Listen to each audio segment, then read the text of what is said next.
빅데이터로 인터넷에서 화제가 되고 있는 이슈 살펴보는 시간입니다. 이슈의 수다 김덕진 IT 커뮤니케이션 연구소장 스튜디오에 나와 계십니다. 안녕하세요. 네, 안녕하세요. 반갑습니다. 김덕진입니다. 연구소 명칭이 바뀐 것 같은데요. 네, 맞습니다. 이제 IT가 IT에만 있는 게 아니라는 걸 제가 시사를 통해서 많이 배워서 부소장이 아니라 소장으로 승진하셨어요. 네, IT 커뮤니케이터로 이제 본격적인 좀 활동해 보려고 IT 커뮤니케이션 연구소 소장이 되었습니다. 네, 알겠습니다. 그래도 네. 뭐 하시는 일은 다 마찬가지죠. 아, 그럼요. 네, 더 적극적으로 많이 해야죠. 자, 한 주간 이슈 어떤 거 뽑으셨습니까? 네, 이번 주에도 인공지능이 10개 대주제 중에서 전주 대비 가장 급상승한 주제 5개를 이제 뽑아서 분석을 한 건데요. 네. 1위 주제는 환경 분야입니다. 근데 키워드가 소방본부예요. 예, 왜냐면은 이번 주에 소방본부 리포트가 정말 많이 나왔었던 한 주간이었었던 것 같습니다. 소방본부 리포트요? 네, 그러니까 예를 들면 우리가 뉴스 같은데 보면 어디 소방본부에 따르면 이런 것들 있잖아요. 네네. 그러니까 네. 그만큼 이번에 참 날씨 때문에 여러 가지 문제들이 좀 많았던 한 주라고 볼 수 있을 것 같은데 폭염 아니면 폭우 두 가지가 이제 같이 있었던 주간이라고 볼 수 있는 것이죠. 그래서 실제로 이제 가장 좀 뜨거운 이슈가 됐었고 좀 안타까움이 있었던 게 경북 영주 구간에 있었던 삿사태입니다. 네네. 그래서 뭐 3대가 매몰돼서 일가족 10명 중에 9명이 구조됐지만 결국에 이제 한 명의 아이가 이제 숨지는 14개월 여아가 숨지는 사고가 있었는데요. 관련돼서 이제 어떤 리포트들이 계속 이제 말씀드린 소방본부에 따라서 나오면서 이제 이슈가 됐었다고 보시면 될 것 같고요. 뭐 경찰과 소방 당국이 포크레인 2대 뭐 인력 70여 명을 투입해서 2시간가량 구조 작업을 진행을 했어서 매몰된 주택 내에서 일가족 10명 중 9명을 구조했지만 심정지 상태로 발견된 여아는 병원으로 옮겨지면 사망 판정을 받기도 했습니다. 좀 안타까운 일이죠. 어떻게 보면은 3대가 같이 살고 있는 상황에서 흙더미가 밀려와서 몸으로 무너지는 벽을 막으려고는 했지만 아이는 도저히 구할 수 없었다는 안타까운 이슈도 들려왔고요. 네. 이렇게 뭐 정전 단수는 피해가 속출했었는데 또 이렇게 비가 쏟아지고 또 며칠 되지 않아서 또 폭염에 또 온열 질환도 딱 늘어나는 이러한 모습들을 보게 됐습니다. 뭐 전북 지역 같은 경우에서는 폭염특보가 계속 이어지면서 이제 사람들이 이제 상당히 힘들어하는 모습들을 보여줬고요. 또 뭐 고창에서는 반일을 하던 50대 외국인 노동자가 열 경련으로 병원에 이송되는 이런 모습을 보여주기도 했습니다. 또 광주에서는 폭염 속에 자전거를 타던 60대 남성이 갑자기 쓰러져서 이송되는 이제 모습들도 보여줬는데요. 광주 소방안전본부에 따르면 지난 2일 오후 3시 37분경에 예. 한 다리 위에서 갑자기 이제 67세의 A 씨가 쓰러졌다라는 신고도 받았는데요. 그만큼 다른 때보다 한 주간 어떻게 이렇게 날씨가 왔다 갔다 할 수 있을까라는 이야기가 나올 정도로 좀 많은 이슈들이 있는 상황이었다고 볼 수 있을 것 같습니다. 그러니까 소방본부 리포트가 많았다는 얘기는 소방관이 그만큼 출동 많이 하고 그럼요. 예, 구조 작업에 많이 투입이 됐다 이런 얘기가 되는 거니까요. 네. 소방관들도 좀 안전하게 네, 맞습니다. 구조할 수 있도록 했으면 좋겠고요. 네. 자, 2위 주제는요? 2위 주제는 경제 분야고요. 키워드는 새마을금고입니다. 새마을금고의 예금 적금 잔액이 올해 2월 말보다 5조 7천억 줄어서 대출 연체율까지 오르게 되니까 위기설이 나돌고 있던 상황인데요. 새마을금고 관리 가능한 수준이다라고 진화에 나서긴 했습니다. 몇몇 이제 그 새마을금고 지점에서 네. 인근 지점과 합병되고 뭐 이런 모습들이 보여줬는데 그게 왜 그런가 봤더니 대규모 이제 부실 대출들이 발견됐었다는 것입니다. 예. 이러한 형태들이 계속 나오면서 상호금융 전체 연체율의 2배가 넘는 수치가 새마을금고에서 나오고 있고요. 부동산 경기 둔화와 고금리 또 일부 금고의 부실 대출 등이 원인으로 지목되고 있었습니다. 새마을금고가 부랴부랴 위기설 진화에 나서기도 했는데 네.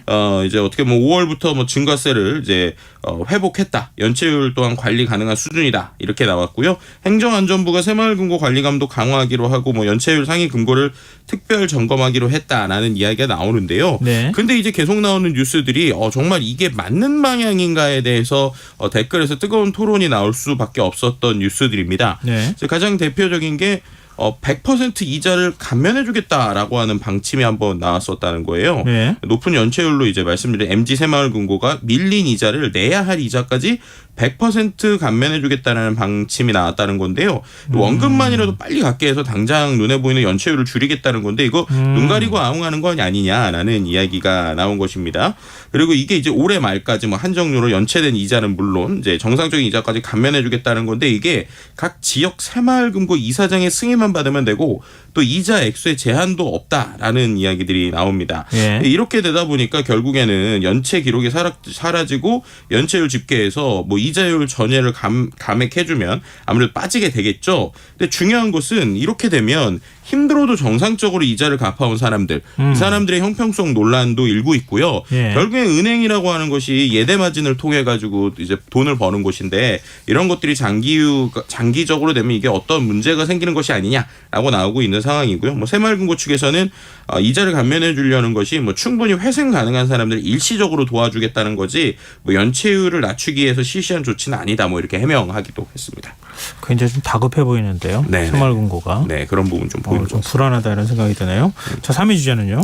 3위 주제는 산업 분야고요. 키워드는 농심인데요. 두 가지 이슈가 같이 좀 나왔습니다. 네. 일단은 첫 번째는 이제 먹태깡이라고 하는 스낵이 새로 나왔는데 네? 이게 이게 계속적으로 완판되고 있다고 그래요. 그러니까 쉽게 말하면 우리가 먹태 있잖아요.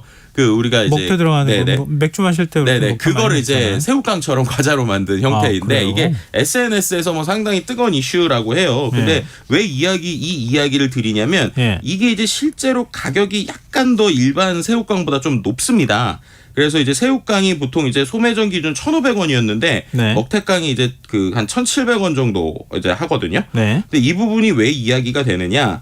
앞서서 우리가 지난주나 지지난주도 계속 얘기 나왔지만 이제 물가 안정해야 된다. 이래가지고 계속 뭐 밀가루 들어가는 것들 가격 낮춰야 된다. 뭐 이러는 바람에 지금 농심에서 지난 이달 1일부로 해서 신라면하고 새우깡의 출고가를 한 6%, 6.9%, 또 4.5% 낮췄습니다. 그래서 새우깡이 1,500원에서 1,400원으로 100원 낮아졌는데 오히려 이제 그것보다 300원 비싸고 비슷한 과자의 형태가 이제 나온 것이죠. 근데 이거를 보면서 사람들이 댓글에서 이제 아까 뭐 다른 기사를 봤더니 뭐 싼 계란 사려고 줄을 섰었다. 그랬는데 이제 거꾸로 이런 인기 있는 과자 사려고 줄 서는 거냐. 뭐 차라리 진짜로 뭐 경제 안정시키려면은 뭐 이렇게 100원, 200원 싼 거에 줄 서는 게 아니라 이런 거 안 먹으면 되는 거 아니냐. 이런 식의 이야기가 나오고 있거든요. 그래서 이거에 대한 맥락들을 보면 결국에는 가격 인하라고 하는 것들이 과연 정말 이렇게 뭐 큰 변화가 아니자 1, 200원 정도 낮추는 것이 과연 이제 어떻게 보면은 서민들에게 관련된 것이냐 아니면 이런 이슈들이 있으니 이제 어떻게 보면 시장의 논리를 맡겨야 되는 것이 아니냐라고 하는 어떤 의견들이 첨예하게 갈리면서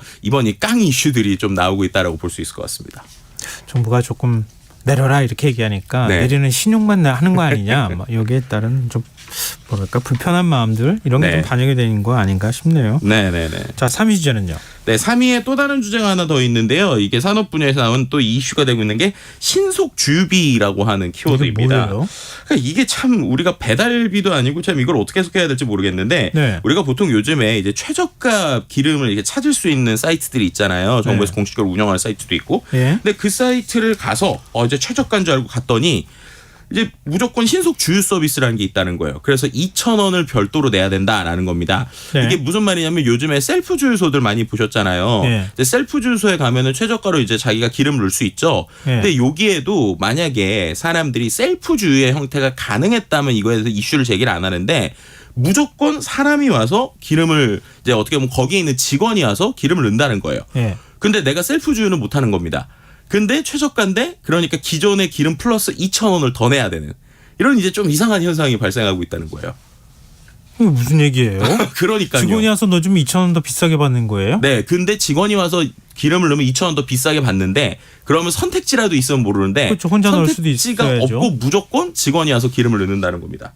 그럼 뭐 그 2,000원 더 비싸게 받는 거 아니에요? 그렇죠. 이제 어떻게 보면 결국에 말씀하신 대로 2,000원 더 비싸게 받는 건데 이게 그러니까 꼼수가 아니냐라는 거예요. 근데 이게 왜 그러냐? 사람들이 최저가를 찾잖아요.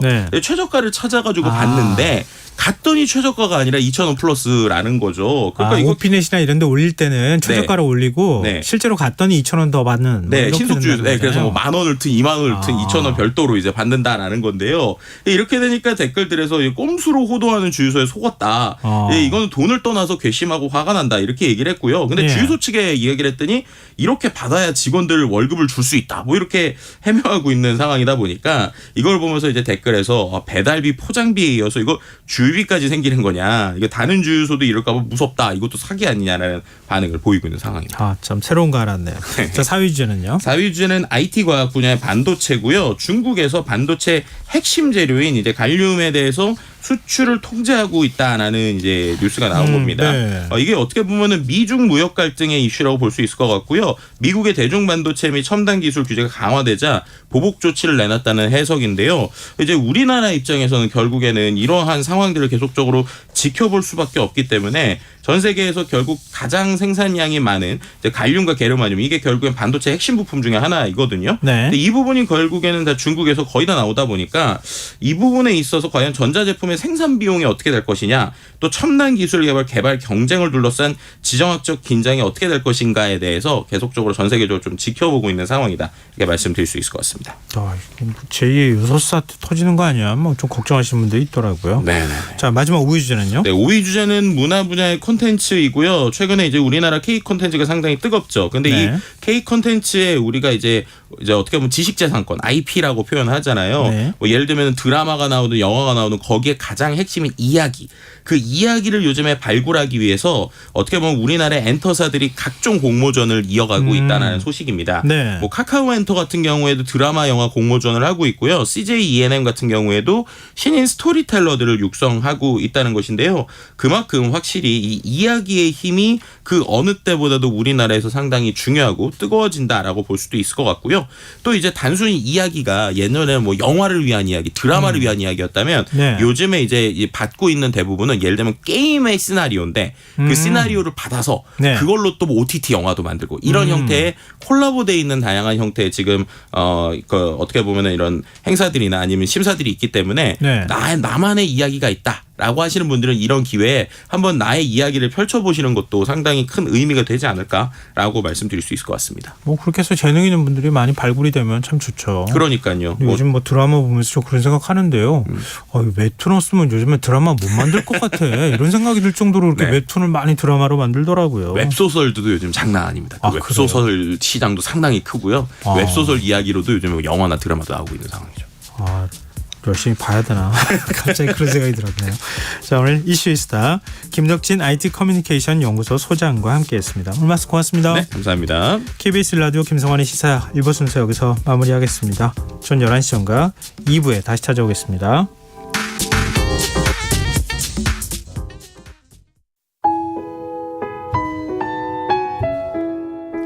청취자 여러분, 위기 가정을 찾아주세요.